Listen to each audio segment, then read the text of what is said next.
This episode is brought to you by Lumina Growth Lab. At Lumina, we help professional learning and development consultants who are struggling with steady lead flow, consistent bottom line revenue, and scalability so they can finally have healthy margins, make more strategic decisions, and ultimately take their business to the next level.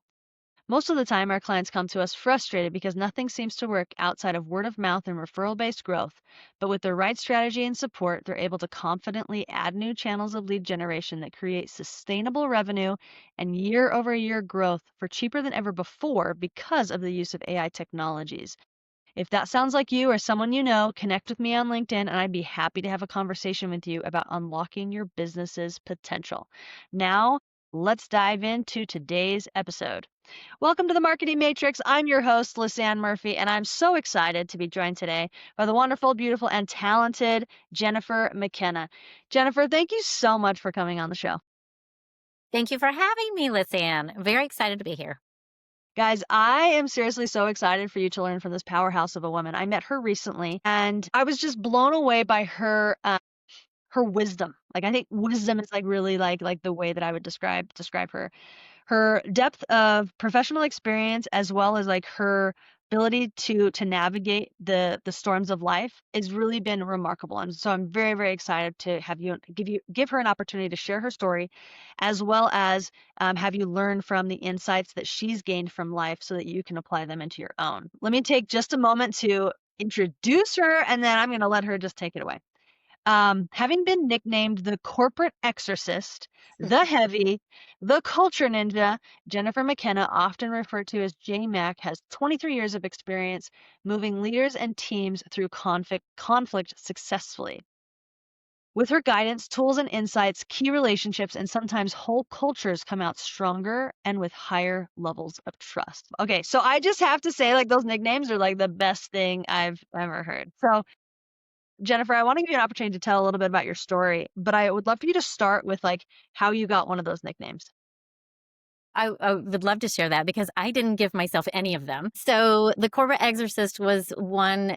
More recently, I think I was working with a chief officer, a chief executive at a Fortune 500 company. And we were doing some pretty intense work. We had to do a lot of culture change, and that required behavior change from the top. There were many bad behaviors that had permeated the culture for years because that was what made them successful. And my job was to come in and help them pivot because they had a whole new strategy. And the person they hired to come in and lead that strategy immediately said, your culture doesn't support this. And so that's how so when I started working with them, I get a call from him on his commute home one night. And he says, hey, I know what you are. And I said, what am I? And he said, you are a corporate exorcist. And I started laughing. And I remember, Lisanne, thinking, oh my gosh, that's exactly what I am. I had never thought about it. But it resonated so strongly with me.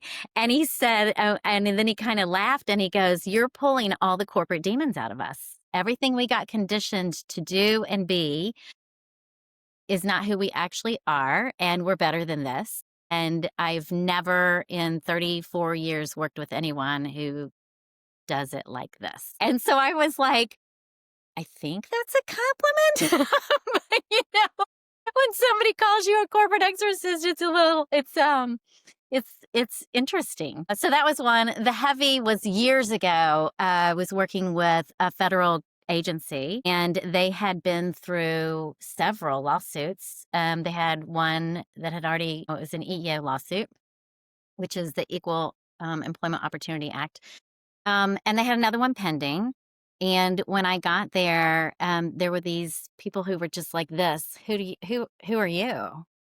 Who do you think you are? We've already been through, however many they rattled off, how many consultants, lawyers, coaches.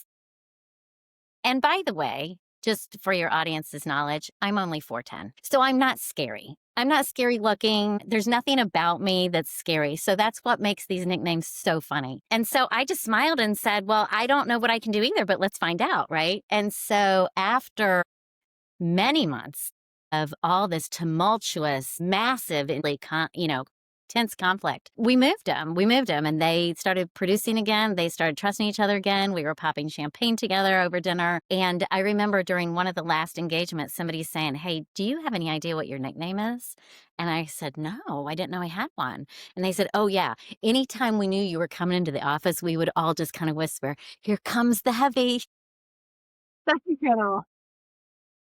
And so, I I am honored and humbled that I get these nicknames, but I really love what I do. And I often hear people in my client location say, "I don't know how you like this. You do all the stuff we hate." When you said you're only 4'10", I'm just, like, imagining you walking into this room of these, like, gruff guys, and you just, like, absolutely changing them. So, share a little bit more context of the background of, like, what is it you do? What are you passionate about that a lot of executives are like, "Man, you're doing the stuff that I hate." Like, what is it that you actually do in an organization? What I do is transformational, right? So we do transformation work and the buzzwords are transformation, culture, that kind of thing. But what I really do is I get inside the minds of people with tremendous influence and big titles, and I help them understand their unconscious sabotaging patterns that start in their head, end with their behavior, and have massive negative ripple effects throughout their culture and their workforce. And so I created a methodology in 2002. And I did that because I had people call me and ask me to coach them. And I thought, well, I can't tell you what to do. I have to create a tool to help guide you. And that was because of a transformation that I had done both organizationally, where I was a leader, and then also for my own health. And so people noticed, I guess, and they kept saying, I want you to teach me how to do what you did. And so I had to come up with a guide. And so that tool has still carried me through 23 years. And that tool is really to help the person, the leader, the executive, or any individual for that matter, to really learn how to have that breakthrough and make that change. And it really comes down to their ability to reprogram their thoughts and that they will get as good a results, if not better. And I always know they will get exponentially better results. But they don't know that because their brains have been wired and conditioned. And I would tell them all is like, you've been conditioned for your entire career to have positive reinforcement for negative behavior, right? And so that's how you got your bonuses. That's how you got your raises. That's how you got your promotions. That's how you got all these things, was acting this way. And now I come along and tell you, I think you need to do something different. So I never come in like that. I only come in by request, and I have a really long talk with the leader before they sign a contract with me. Because what we're going to do is going to be emotionally challenging. And I'm there to guide them every step of the way. I can tell them what to anticipate, what they're going to feel every step of the way. And so I have to build trust with them in that first conversation, because I say to them, do not bring me into your company and tell your team that you're doing this unless you are certain that you have the grit to do it, the emotional grit. Because if you tell them that and then you back out because you don't want to do it anymore, you have done far more harm to your culture than where it is now. I love that. I love that. And so it's like this, like, buckle up, and they have to, like, have a lot of level of trust, right? Because they don't know exactly what that emotional shift is gonna be. That Yes. Wow. Wow. Yeah. I love that. That's incredible. Incredible. And yeah, I bet you could share stories for days about For days.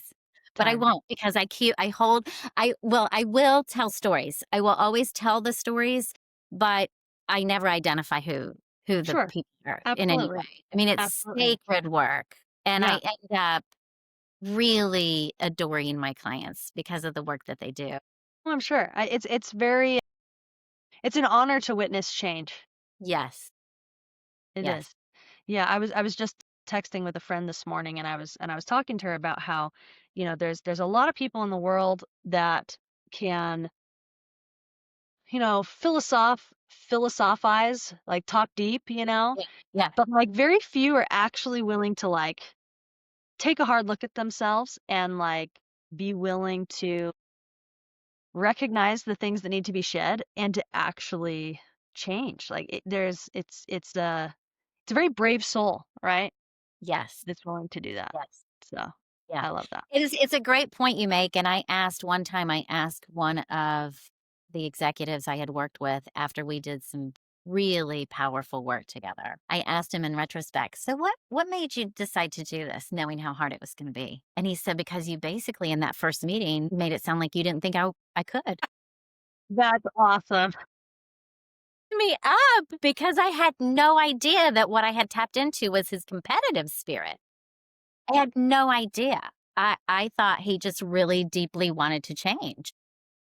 That would be me too. If someone says like I don't think that's possible, I'm like watch me. Mhm, Yeah, and I bet a lot of executives, like you say, like they got Yeah, to the top because of that that's right. personality. That's right. But anyway, I actually this is like a very not normal question that I ask on this podcast, but I want to hear your insights on it. So I was talking to a friend who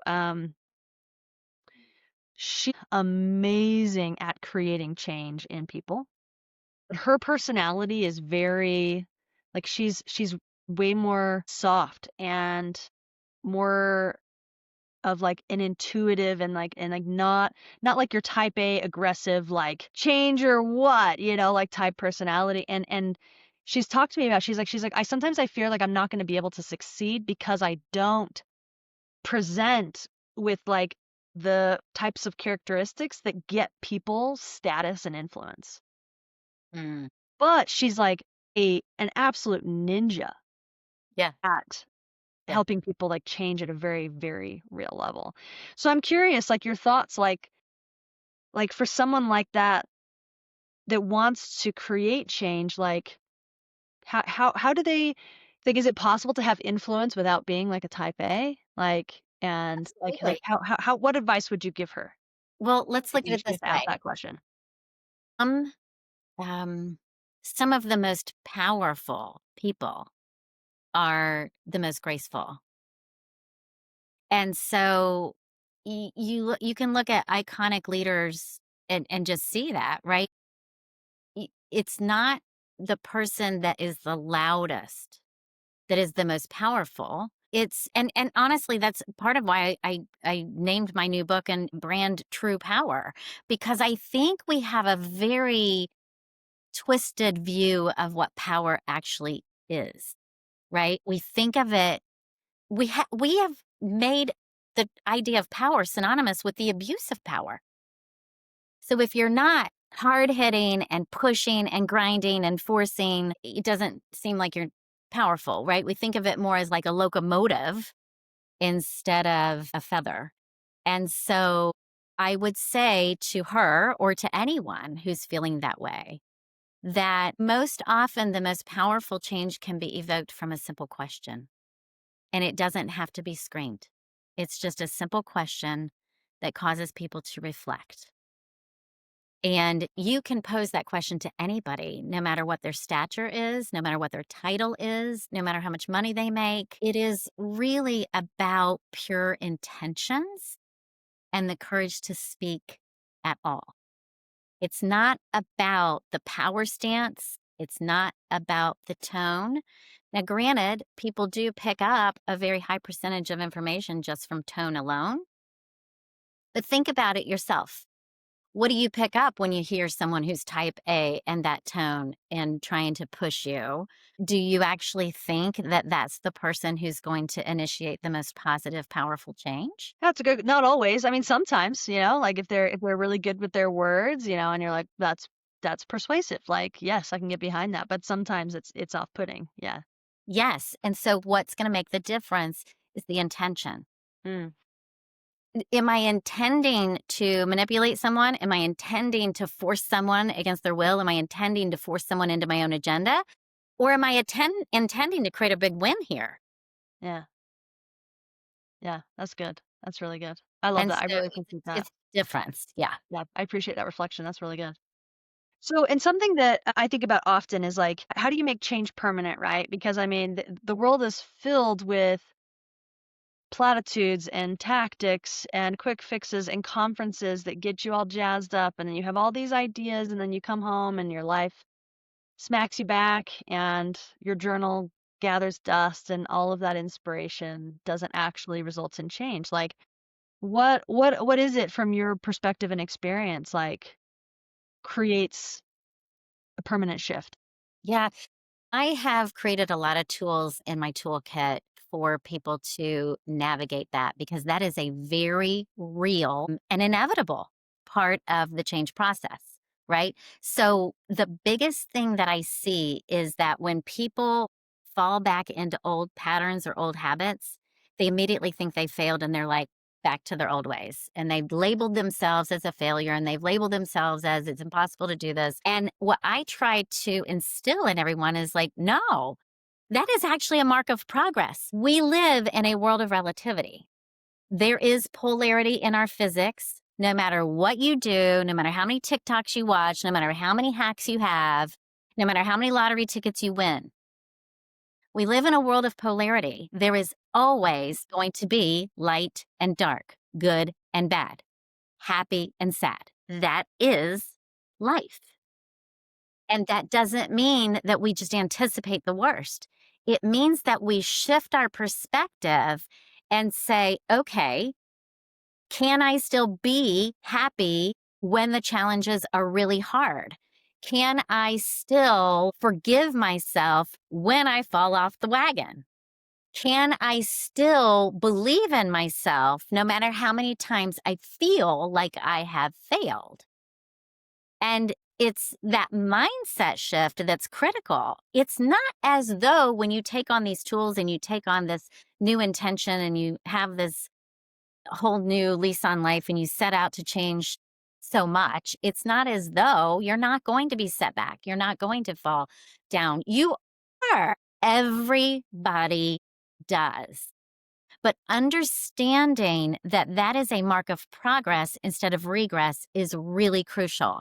Because if you really look at the times that that happens, it's because you've gained more strength, but the challenges came to meet that. So the challenges became bigger. And what that means is, oh my gosh, I am now capable of facing this challenge. If I would have tried to do that 5 years ago with my younger self, forget it. I wouldn't have had it in me, right? So being able to see it that way and meet that where it is and honor yourself for the fact that you have greater capacity now. And Mm. it's a choice if you want to meet that and rise to the occasion. If you don't, all I ask is that if you don't in that moment, that it's okay that you don't harbor that, label yourself and write yourself off forever. Yeah, I love that, right? Like, it's I think sometimes it's difficult. Like, I was talking to one of my coaches earlier this week, and he was like drilling into me that, like, your history does not have to determine your future, right? And I think sometimes that's so hard to grasp and implement, because our brains are literally wired for our history to determine our future on a primal level so that we don't die, right? But in terms of like a psychological evolutionary perspective, like, we can't let the brain just be like, well, that didn't work in the past, so like it's not going to work now. Or like, you didn't make a change in the past, so you can't make a change now, right? Like, the brain applies like that very primal, like, don't eat that berry because family member X died when he ate the berry. Like, it applies to change in how you treat people or change in how you treat yourself. Like, it's hard. It's just Yeah. tough. Yeah. Yeah. That is exactly what the transformational work is that I do. It is over time facing enough challenges and having the tools to make different choices enough that you develop enough neural pathways to become the new beliefs and behaviors. Because keep in mind that beliefs are nothing more than thought repetitions. You just think the same thing over and over. The thing that makes it hard is that, to your point, the brain is defaulting because it's already got that program. It's already running that programming. So if you think of your brain as hardware, right, it's a computer, and all your neural pathways as software, you have been downloaded with an immeasurable amount of apps that you did not consciously choose. And you're wondering why your output, meaning your experiences, are not adding up to what you actually want. Well, it's because your brain's running a program. So it's your higher self, which I think of as like your spirit. And we've seen this in every epic movie we've ever watched, that the human spirit's really the only thing mighty enough to stand up to the brain and say, I need you to back down a little bit here, right? And yet, we oftentimes don't listen to that part of us because it is the gentle voice inside of us. Yeah. And it gets buried under the loud voices that the ego throws off because the ego's job is to protect you. And so that's the most ironic part of being human, is that our brain is set up to repeat things and to protect those things, and yet change is inevitable. It's the most inevitable part of life. So it's like we have we have dynamic inside of ourselves that bumps up against itself, right? And we have to rise to the occasion to control our minds. And then everything around us starts to reflect that. But what we do is try to control everything around us instead. And then all we're doing is creating a vicious cycle. We're just Huh. repeating history. That's so interesting. So like why do you think that I mean the brain, like you said, it's designed to like protect and repeat that protection cycle. But yet often, like you said, like the softwares that's downloaded are actually sabotaging relationships and creating Right. harm because people are not taking care of themselves physically or like whatever the pattern might be. Like why does the brain download software that in the end is ultimately more detrimental is going to and will kill the host eventually. Yeah, well, because think about it. If it is a machine, it's not making those kind of judgments. It's not determining right or wrong. It's not determining good or bad. It's just running a program. And it got the program in vitro through, chemical responses in the womb. It got it through the birth canal. It got it through everything. Think about your optic nerve. Everything that was going on around you, your whole system is just taking in data. It's just downloading data. This is how we do it. This is how we do it. Now, what I have found in my practice for 23 years and hundreds of clients is that our most sabotaging patterns typically come from our same gendered parent. And I think that goes back to modeling, right? Is that for whatever reason, the brain downloads all of these things. And the interesting part is it is unconscious. So you can have an entirely different personality from that parent. You can have an entirely different, you can be conscious of their, we're all human. This is not about blame or shame at all. I mean, if anyone's ever been a parent, or particularly a working parent, or like me, a single working parent, you're not going to be perfect. You're going to have your moments. And unfortunately, those are going to be downloaded on your children, and it can cause harm inadvertently, no matter how pure your intentions are, right? So it's not about blame or shame. It's about understanding cause and effect. And the key is unconscious. Your brain just picked up the program and started repeating it. Well, your life path is very different. So when you're looking at things through that lens, you're not intending to. Mm. And your brain's not intending to take you off course. And that's why choosing your intentions and starting to bring that information up to your conscious mind and then trying to reprogram those moments Mm. is so crucial. Mm. So good. Well, and at the same time, I just want to say this. This is a caveat to that. And I thank you for that, Lisanne. At the end of the day, I know that's a cliche thing for me to say, but it's true. You don't have to do any of this. Sometimes people get in over analysis trying to understand how it works. They get in over analysis trying to understand their parents' intentions and all these things, right? And then that can also stunt their growth because you're getting into fear paralysis or analysis paralysis or all these things, right?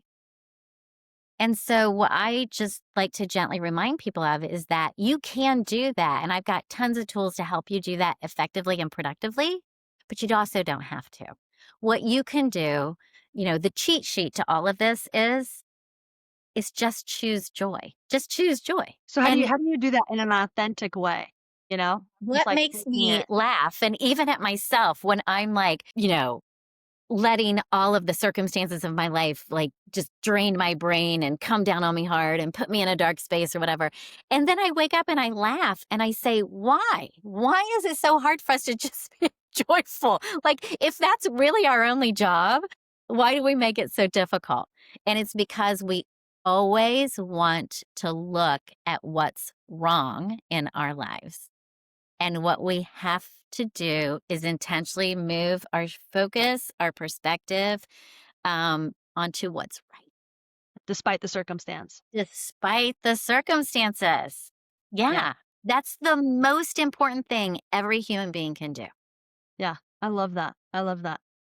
Okay, well, I think this, first of all, so good. So I'm really enjoying this conversation, and I really appreciate you distilling your knowledge and experience with us today. And I think your last comment flows really well into this part of the conversation, which is, so you had these decades of experience with executives, and then you had some life circumstances that caused you to just put things on hold and focus more on your life and your family. And now you're coming back and you're doing things differently. I'd love for you to kind of like give like a high level overview of that. Like, how are you differentiating between like what you did and what you're doing? Why are you making the decisions that you're making to do things differently now? How did that life circumstance in the middle influence the changes that you're making on your professional side now? You don't have to remember all those questions, but that's kind of like the context that I'd love for you to speak into. Sure. Okay. Now, I may give a longer winded answer than you're looking for, but I want to give your audience context to my perspective. So, if we look at how my business was born to begin with, it was born out of just answering calls of people who asked me to coach them and consult in their businesses. And the methodology was created because I had been diagnosed in my late 20s with a chronic health condition. And I, at that time, had been a young nonprofit executive and I loved my career, but it got woven into my self worth and my identity. So when I got sick, it felt like everything was crashing down, right? And it was a terrifying time. And so, of course, all the voices, no one will ever marry you. You'll never have your career back, right? Everything. And so that was the impetus to what you now call wisdom, because that was when I got calls from people saying, I saw what you did with the organization because I had transformed that a lot of that from when I was hired. I saw what you did with your health and I want you to help me. Now, meanwhile, that was in 2002. In 2005, I decided I took on coaching clients for free for the first 2 years to test out my methodology. No two people had the same issue. No two people had the same background. No two people walked the same path in life. No two people had the same goal. It was all over the map. It was career, it was health, it was marriage, it was all of it, right? In 2005, I decided I want to see if this methodology works in businesses, right? The people I'm consulting with, can I transfer it and work on whole cultures organizationally?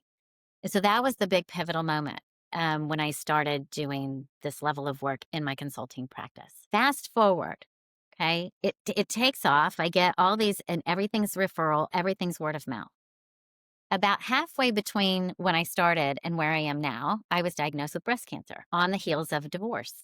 And I had two small children in tow. I lived 4 states away from my parents, and my father was severely handicapped with massive chronic health issues that were life threatening all the time. And my mother and I used to refer to me as the secondary caretaker, but I was 4 states away. So I was always putting the kids in the back seat and driving 4 states away on a fairly regular basis. I was self employed. Everything I was doing was word of mouth. So my safety net was very thin. And when I got diagnosed with breast cancer, that was like safety net just kind of faded away. There was nothing there. And so I had a really big conversation with myself at that time. Was I going to go find a job and just kind of get a nice executive salary and stabilize my life? And I did kind of put myself out there for a very short period of time just to see what it was like. Two things, uh, different situations came back to me and said, we want to hire you and the other candidate. And the other candidate was an expert in the actual industry. I was the generalist. right? So the two different people that want to hire me were from two different industries. And I took that as a cue of like, you think I just need to make it through this, right? Because neither of them actually, once they hired the other person, they never circled back around. And by the time they did, I had already decided to reengage my business and go on, just move on. I moved through that very dark period of time. I lived with a friend for 6 weeks and got back on my feet and kept, towing my children and my dog around. So then fast forward and from there, I mean, I really flourished. The business did and everything, but I want to keep in mind it was still word of mouth. Okay. I still was raising my children. I was a big volunteer at their schools. I was doing all these things and I had the perfect, what I consider to be a wonderful balance in my life. I had my health back. I joined a gym when I was 47 for the first time in my life, like the whole nine. Right. And then COVID hit, and I had a contract with a big company through the end of 2020 that we signed in 2018 or 19. So I knew I would, and I helped them pivot online, and I did a whole program called Motivational Mondays, and we just leaned into it. Did a lot of customized training for them around their cultural issues. It was fabulous, but I knew.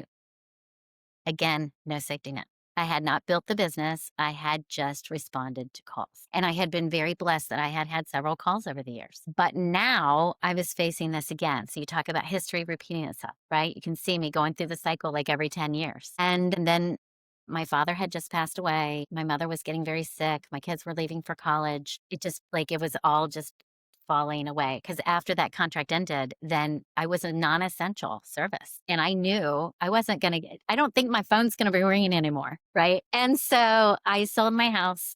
I ended up staying with my mother for about 5 months and helped her recover. Decided to relocate in another state with some friends. And then she broke her back the day I left. So I went back up. She got COVID right away. As soon as she was out of quarantine, I went to visit her and she said she wanted me to help her pass. And I had a moment where I was in the same place, in the same chair, holding my parents' hand in the same position I did with my dad. I was doing it with my mom, helping them take their last breath.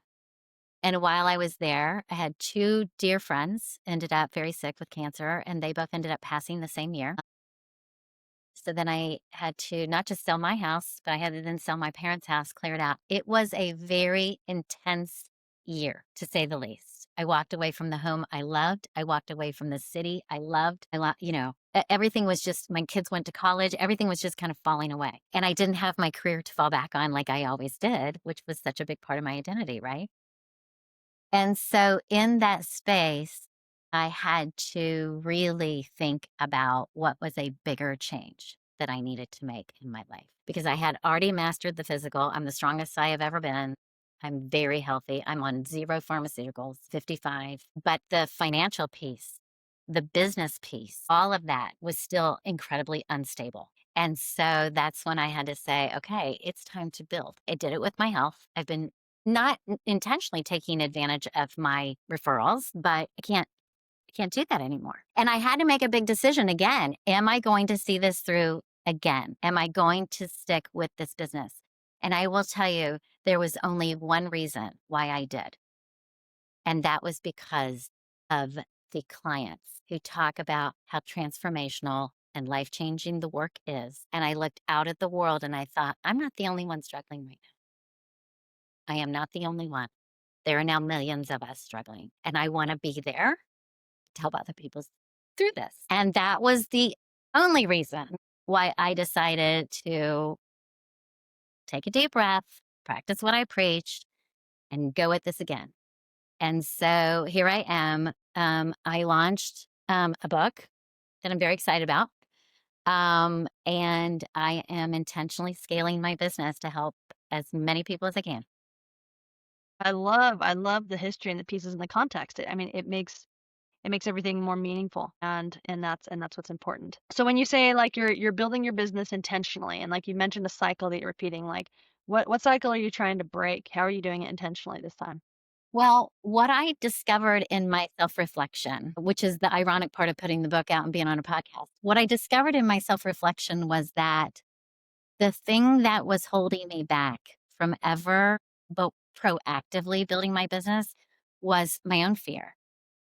It feels very vulnerable to go out there and say, "Hey, I'm out here." It's so much safer to just go, "Hey, yeah, oh, I can help you. Of course. Thanks for calling." Right? That's safe. Going out there and saying, "Does anybody want to talk to me?" was terrifying. And so I had to push through my own inhibition. And so here I am. I love it. I love it. It's exciting.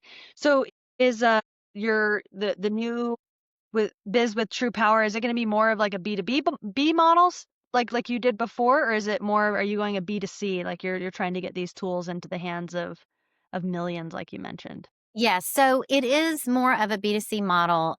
It really, I think of it as meeting more people where they are without, it's like I was working with whole companies because you can have bigger impact. If you reach a leader, you can positively impact however many employees they have and their families. Because we all know when we go home from a bad day at work, we impact our families when we get there. And yet, so I still have JMAC Consulting. That is still absolutely 100% there and will work directly with whole companies. But I did want to give individuals the opportunity to kind of explore and discover what these principles are and have a hand at whether they just want to buy the book and try to apply it or, get coaching with it. I have a strategic advisory kind of package, but it is really about meeting individuals. I do intend to eventually write the main True Power book. That book was True Power for the C-suite for top level leaders. But I do, and I've had a lot of requests for this, I just have to finish it. The main book for consumers, for just you and I, for just people struggling with their own day to day. What is this? How do we apply these principles? How did I transform my health? How is it that I can still be hugely happy and healthy in the midst of tons of challenges and obstacles? And I want to share that with as many people as I can. And so that will be coming out later. I love it. I love it. So exciting. Well, Thank you. Jennifer, it has seriously been an absolute joy and a pleasure to have you. Your story is inspiring. Methodologies and philosophy and techniques are real and they're so insightful. And so really, I just wanted to thank you so much for coming and giving all you've got on the podcast today. Of course, it's an honor and a pleasure. And thank you for having me. Yeah, I'm so grateful that you came. So how can people follow your journey, find the book, get in touch with you? How do people do that? Okay, so you can email me directly at jennifer@jmacconsulting.com. You can find me on LinkedIn. I do have an extra last name on LinkedIn, so it's Jennifer McKenna Weinbaum. You can go to Amazon and find my book. So those are probably the three main things. Obviously, you can go to my website, jmacconsulting.com. I have a new website coming out. It's in development. It will probably be out next month just to showcase True Power and all that's there. And so that will be coming later. I love it. I love it. Well, again, thank you so much, guys. I'm gonna put those links in the episode notes, so you can just click directly for however you want to connect with Jennifer. But again, it's seriously so good. Thank you for introducing yourself to the audience and for just bringing the heat, the heavy, the extraness. You brought it. You brought it hard today. So thank you so much. Thank you very much. I really appreciate it.